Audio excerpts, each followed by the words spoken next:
I'd like to introduce you to the youth of Voices of Youth and Community. I am Wanda. I am Program Coordinator for Voices of Youth. We currently have about 25 to 30 youth who are actively participating in this program from Harrow, Kingsville, and the Leamington area. So I'm very happy to have representation from each of our community groups here this evening, as well as we have about 7 volunteer mentors that are involved in the program. What the youth have been doing is addressing social issues that are very important to the youth, and they basically are dealing with issues of anxiety, depression, substance abuse, and coming up with creative solutions and solutions to these problems and how they can make a positive impact on other youth in the community as well. So I'll turn it over to the Voice group, and they're going to tell you a little bit about the Voice program and their camp retreat that they're currently hosting. Good evening, and thank you for allowing us to speak tonight. My name is Sarah. My name is Noah. I'm Austin. Megan. Taylor. And we are participants with the Voices of Youth and Community. VOICE is a nonprofit leadership program developed by the Youth and Family Resource Network of Essex County and supported by United Way and leadership of Windsor and Essex. The youth participants of Voice felt it was important to bring the awareness to parents, caregivers, and the community about the many issues we are facing. At Voice meetings, we discussed that our personal feelings and opinions about ourselves play an important role in how we are able to cope with different situations and influences. They can lead to anxiety, depression, substance abuse, and isolation. Voice participants decided that the best way to tell you is to give youth a chance to share their story. As a result of months of planning, the Voice Raising Your Self-Esteem Camp Retreat was created. It's a camp for the youth by the youth. The retreat will give youth the opportunity to share their story and attend a 2-day overnight camp retreat in May 2013. We would like to introduce you to the promotional video for the retreat created by the youth of Voice. When you're different, sometimes you don't see the millions of people who accept you for what you are. All you notice is the person who doesn't. You think you're the only one who feels fat? You think you're the only one who feels depressed? You think you're the only one who feels stupid? Being isolated isn't fun. I'm just not good enough. Are you the only one that's feeling down? You think you're the only one who feels alone?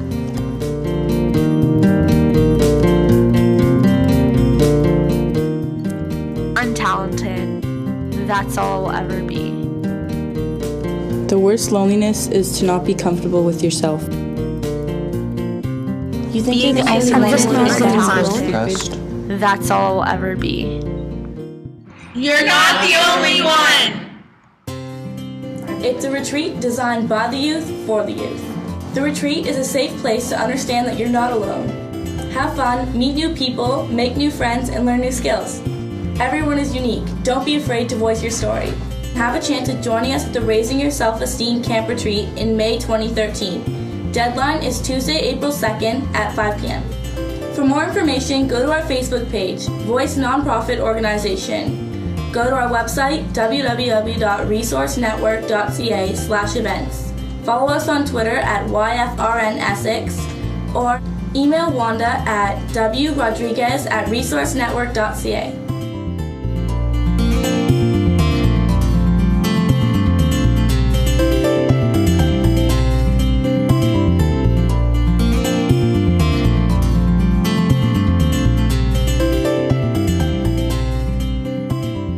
You're loved. You're strong. You belong. You're happy. You're beautiful. You're unique. You're smart. You're you.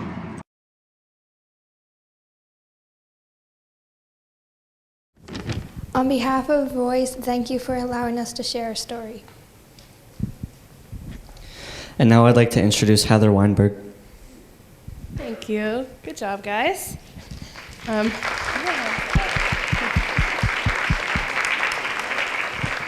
So my name's Heather, and I'm from the Youth and Family Resource Network. I'm a youth transitional support worker. So what I do there, along with my coworker Danielle, is we help youth 16 to 24, primarily with housing support, so youth who are experiencing a housing crisis, at risk of homelessness, for various reasons can't be home anymore, and helping to find either emergency housing, stable housing, and ultimately trying to transition into permanent housing.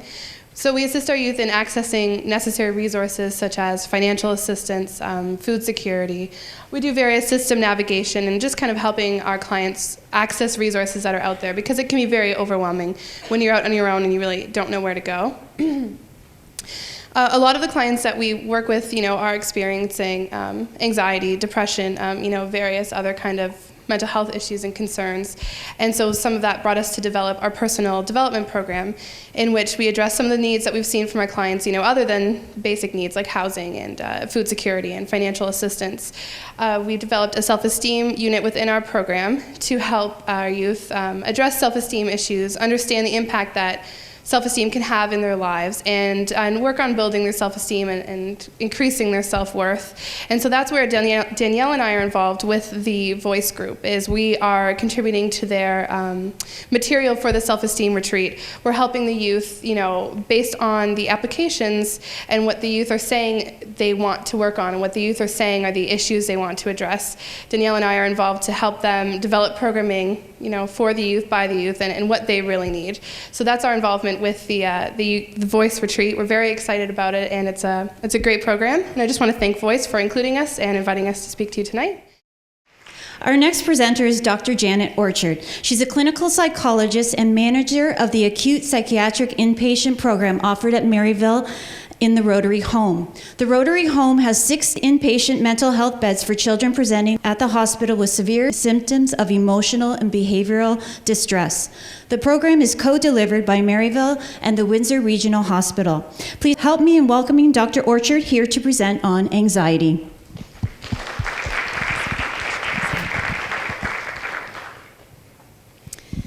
Thanks very much, everybody.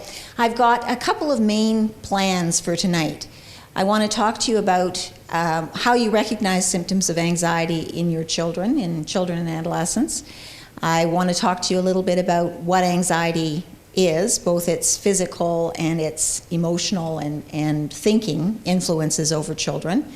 And I want to talk to you about what sorts of supports parents can provide, schools can provide for anxious children and adolescents, as well as how you as a parent or a caregiver for an anxious child can determine what level of anxiety is so much anxiety that you need to take steps and bring your child in to see somebody about it. In other words, what's mild, what's moderate, and what would be severe. If you have any questions, feel free to raise your hand, interrupt me. Feel free to catch me afterwards if you're more comfortable with that. I also have included some references for you. There's some wonderful, wonderful parent-friendly references online and in publication, and Tracy has that information and can email it to you because you're here tonight. I often look at those things online and think that really, particularly for mild cases of anxiety, parents could go on those websites, and if you followed along very carefully with the tools that are outlined so pragmatically online, you would probably be able to have a tremendous impact in helping to lessen your child's miserable, anxious experience. So I would encourage you to go on and look at them. A particularly good site that's listed in the references is Anxiety BC, and it is just a wealth of information. So I would really encourage you, and it's very reputable. So I'm going to just go through and start out. So the big question is, why is it important for us to even pay attention to anxiety in our kids? And I think that the clearest answer to that is that it can really get in their way. And we know as parents that our major focus is trying to kind of give our kids the tools to allow them to achieve in their lives the level of happiness and success that is their potential. And anxiety is one of the major culprits that gets in the way of kids being able to do that. What we would see for how it goes about doing that, its major focus is it just prevents kids from participating in things that are important. And we know that there are so many social encounters and life challenges in childhood and adolescence. that are important because in attempting them, our kids learn social skills, they learn about themselves, they learn about how to manage defeat. I didn't do that well. What does that tell me? What can I do the next time? How do I feel about myself? If you're a severely anxious child, oftentimes your response is to hide. So you don't go to those things, you don't participate, and in so doing, you lose other opportunities to develop as an individual. So one of the things we'll often see with kids when their anxiety gets away on them is school phobia. We know school, of course, is obviously important because it's where you learn intellectual things, but it's also where we learn to be people with other people. And so therefore we learn how to challenge ourselves to put up with people we don't necessarily like all that much, to figure out how to make friendships. Anxious children will avoid school for various reasons, and in so doing they're deprived of all those opportunities. So how does anxiety develop?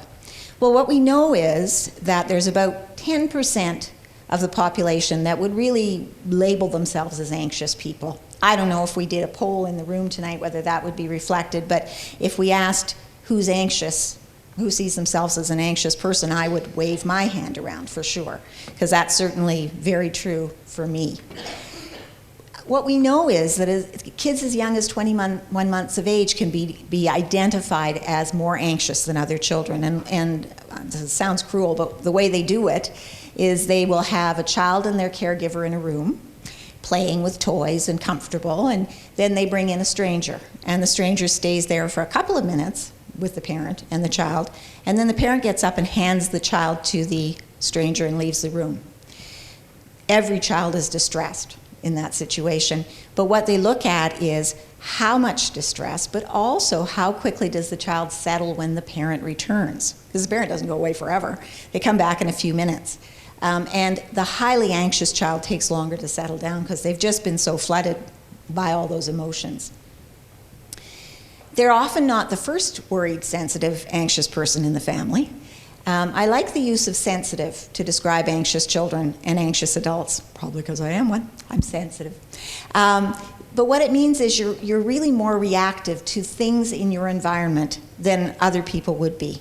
So the same situation, the same stimulus in the environment will cause this much reaction in a person that's not very anxious and this much reaction in a person who's pretty anxious by nature. And what we know is anxious parents are more likely to produce anxious children. So folks, it's another one of those things that if you were creating a list and choosing your partner, you'd maybe tick off, what color's your hair, because you like certain hair, but the key one would be how sensitive are you and how sensitive am I? And then we can kind of have an idea of how likely it is that at least one of our children is going to be a more highly sensitive person. There's lots of stuff up now about how being sensitive isn't that awful a thing. When I was a child growing up, being a sensitive, shy, anxious person was generally labeled as being pretty inadequate.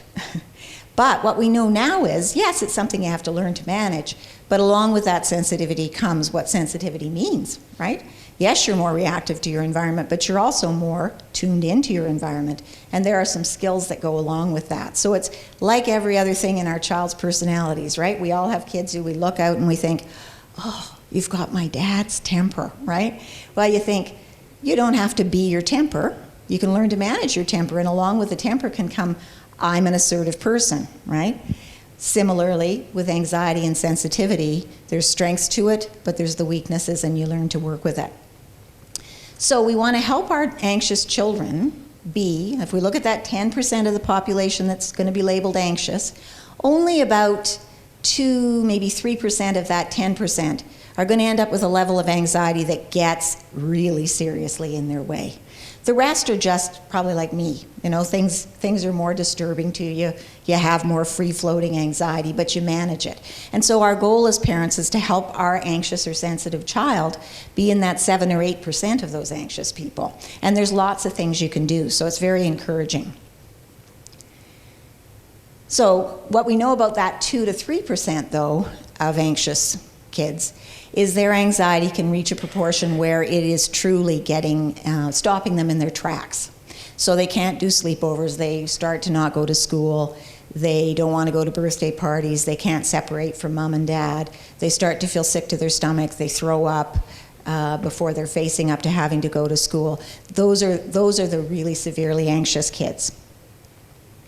We've talked about the mild end, the worry-warty kind of kids, where you know in a family that if you're going to be facing a change in routine, or even if grandma's coming to stay with you for 2 months and it means that somebody's got to share a bedroom, and you like grandma, the sensitive child is going to be worried about that. How's that going to work?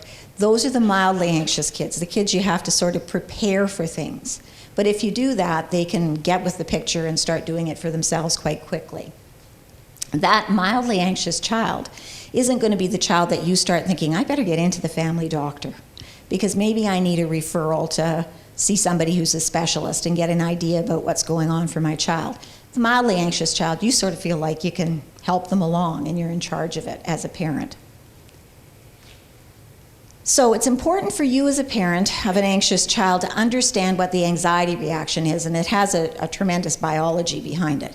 So it serves that flight or fight function, right? So if you're anticipating a scary thing, a trigger for fear or anxiety, your body has an automatic biological response. So you can probably think of a time when you've been really scared by something, and think about what your physical symptoms were.